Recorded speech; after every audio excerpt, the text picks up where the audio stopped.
Okay, we got Moore's Law is so back from Sabine Hassenfelder, I think.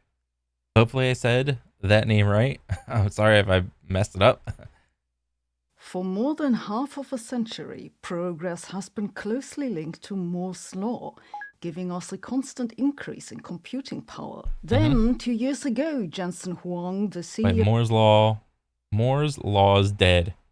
NVIDIA CEO Jensen Huang says in justifying gaming card price hike. Oh, justifying gaming card. Oh, so he's like increasing the prices of the next generation of like gaming graphics cards. Hmm. of NVIDIA, one of the world's leading computer companies, declared Moore's law dead. But now he hasn't only changed his mind, he thinks that we'll see a hyper Moore's law. The way Hyper Moore's Law. I mean, okay, give me a sec. What is Moore's Law? What is Moore's Law? The principle that the speed and capability of computers can be expected to double every 2 years as a result of increases in the number of transistors in a microchip can contain. So, if we look at this like a random chart, uh, the line go up. Sure, okay. Or look at many charts and lines pretty much go up. But what this one, it seems there's like a plateauing effect that is happening. Like right here with the black. I mean the black one's still kind of going up, but like with the red, it's kind of tapering off. With the green, it's kind of straightening out. Same thing with the blue, plateauing. The orange still going up, kinda, but okay. people think about Moore's law, which is 2x every couple of years, um, we're going to be on some kind of a hyper Moore's law curve. Hyper Moore's law. I mean, if you just simply double the number of transistors every couple years, eventually you go from like linear to like exponential. It just seems to be what happens. And I fully hope that we continue to do that. Before we look at he meant with that, a big thank you to all our supporters on Patreon, especially those of you in Wait, so the CEO of Nvidia thinks it's gonna be hyper Moore's law. So with the advent of hyper Moore's law, what he's trying to justify the increase in price hike for the graphics cards that are going to be coming out in the next couple years, like the 5090. Okay, buddy, you will see how much those 5090s are he's gonna charge for those 5090s, and if he charges the price that he wants to charge, we will quickly see how many people will actually buy those. Because if you saw anything from what happened when the 4090s first came out, bro, the prices were like crazy, astronomical, coming off the back of the pandemic. And then you got all these like crypto miner bros like coming in and just taking them all, buying them all up. And it's like, what the fuck is happening? Like, for real. Tier 4 and higher. Your help is greatly appreciated. And you too can help us on Patreon or by joining this channel right here on YouTube. Right, so now about Moore's Law. It's been with us since 1965 when Gordon Moore, one of the brains behind Intel, noticed that the number of transistors on a microchip was doubling roughly every 2 years at a minimal increase of cost. Moore's Law has largely held true until a few years ago, which was when Huang declared Moore's Law dead. This is Oh, so he said there's like a tapering off, like a plateauing effect that's happening. primarily because transistor sizes are hitting physical limits. Uh oh. They're now in the nanometer range and becoming increasingly more difficult to cool. Last year, I made a video about what new technologies are in. Well, if they're getting increasingly hotter, they'll just cool them down at an increasing rate. Just put a piece of ice on it. What am I missing? Put a fan in front of it. The works that could continue Moore's law. That could be photonic computing, carbon nanotubes, spintronics, or quantum dots. But none of Quantum dots. Quantum dot single electron transistors as thermoelectric quantum detectors at terahertz frequencies. I have never sounded more smart in my life until I just read that title. those are ready for mass production yet. And whatever will happen to the supposedly impending artificial intelligence explosion if Moore's law fails us? So what NVIDIA has been doing instead is optimizing the relation between software and hardware. Uh-oh. Huang calls this co-design. The first example of Co-design. Oh, so like what they do with phones, they will optimize your phone service for a couple years until the next version of the phone comes out, where they then throttle the service. Is that what you mean by co-design?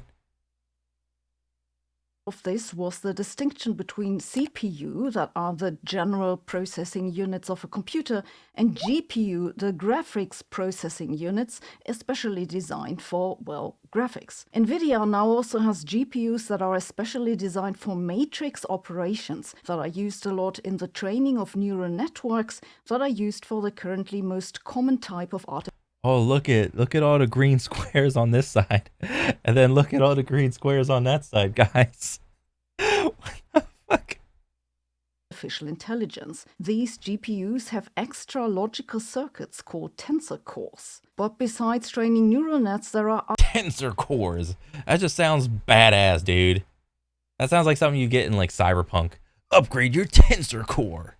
other reasons for why you might want to choose suitable hardware based on the software. For example, the current state-of-the-art precision for calculations is 64 bits. But maybe you don't need 64 bits to calculate what ad goes on top of the page, which seems to be Oh, no. Once you said the word ad, everything came back full circle. You need to have a fast computer, because the faster your computer is fast, the faster they can get the ads on your computer. And when the ads are fast and you can't click away, you can't run away from the ads when the ads are fast. most of what they calculate at Google these days. So you might want to have a system that adapts the calculation depth depending on the problem from 64 to 32 or even 4 bits. This doesn't just speed up calculations, it also saves energy. This is why this co-design of software and hardware can both get you faster calculations and save energy. And that's Saving energy is for brokies and poor people, okay? I am swimming in Lamborghinis and Butlers. I don't care about saving energy. what Huang refers to as hypermoore's law, a performance increase that outpaces Moore's doubling law. Our hope is that we could double or Why is it every time I see this guy, and not just this like video, every time I see this guy, he got a leather jacket on. Like every time. Is this like what his PR person told him to wear? Wear a leather jacket. You'll seem relatable.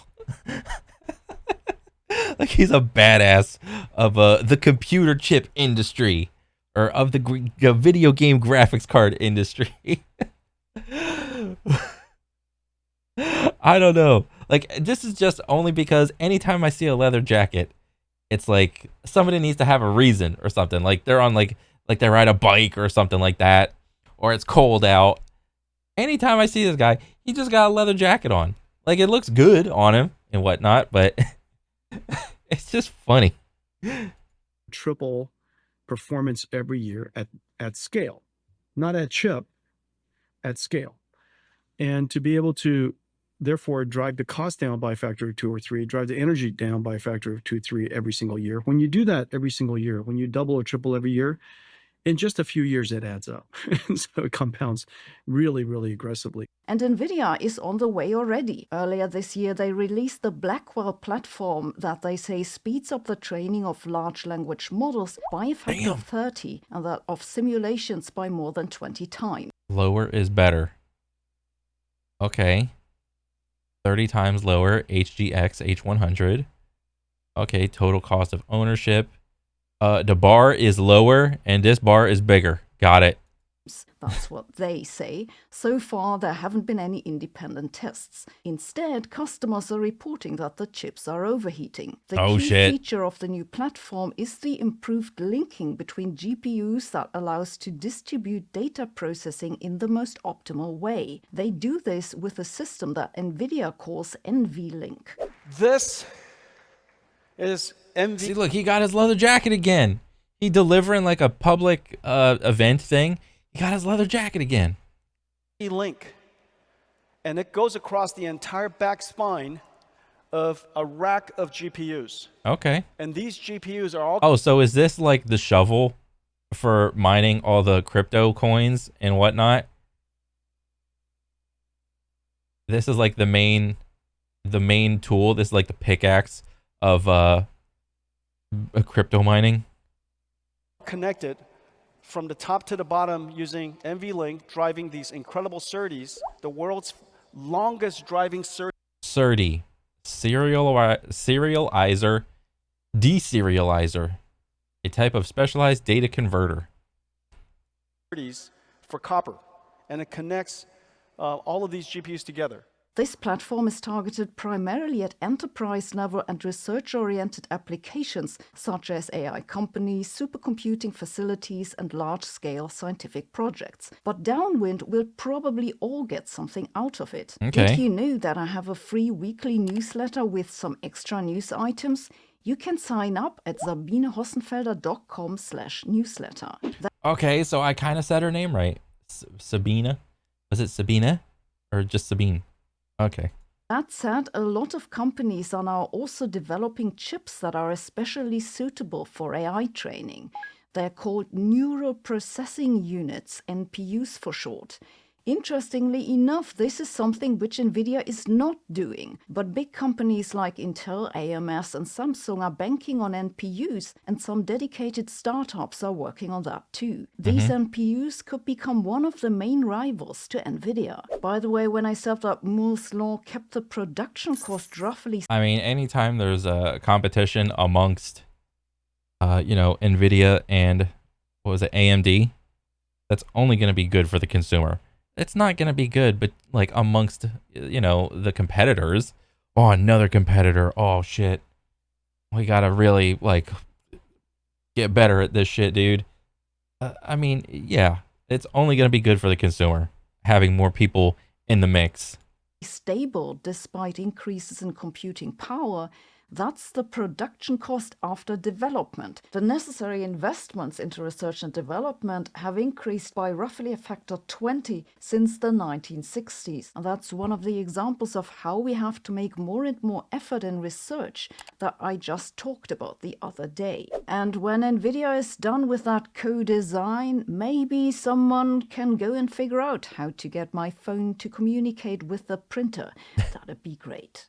To me, science... Really? Can phones not, like, you can't print something off your phone yet? Like, I don't have a printer at my house. And it still can't. That's hilarious. No, it has to be. You have to be able to, like, print stuff off your phone. Is more than a profession. It's a way to understand the world and to solve problems. This is why I'm happy to work together with Brilliant, whose mission is to help you learn science in the easiest and most engaging way possible. Brilliant.org offers courses on a large variety of topics in science, computer science, and mathematics. Oh, All shit. their courses have interactive visualizations and come with follow-up questions. Some even have executable Python scripts or videos with little demonstration experiments. Whether you want to know more about large language models or quantum computing, want to learn coding in Python, or know how computer memory works, Brilliant has you covered. Bro, I never learned any of this stuff when I was in school. Like, when I was in school, the type of computers we had, I was in like that transitionary period of like computers where it would be like the big chunky CRT computers, but then they were transitioning into like the flat screens, or like those HP computers where the entire computer was inside the monitor and you just had a handle on top of the monitor, and it was just like this big bulbous round like looking monitor, but the whole computer's in there. Covered, and they're adding new courses each month. I even have my own course on Brilliant. That's an introduction to quantum mechanics. It'll help you understand what a wave function is and what the difference is between superpositions and entanglement. It also covers interference. Oh, entanglement. I know what that is. That's the thing that happened to Will Smith and his wife. I remember that. I know what entanglements are. The uncertainty principle and Bell's theorem. And after that, you can continue maybe with their course on quantum computing or differential equations. And of course, I have a special offer for users of this channel. If you use my link brilliant.org/Sabine, you'll get to try out everything Brilliant has to offer for a full 30 days. And you'll get 20% off the annual premium subscription. So go and check this out. Thanks for watching. See you tomorrow. Dang. Okay. So, that was a good video. That was cool. For sure. So long and short, NVIDIA is trying to jack up the price of the 5090s and justify. Bro, I have no idea what the price is going to be for those damn graphics cards when they come out. Like I don't know how like in US. How much money do you think a 5090 is going to be when it comes out? I would probably guess 4K.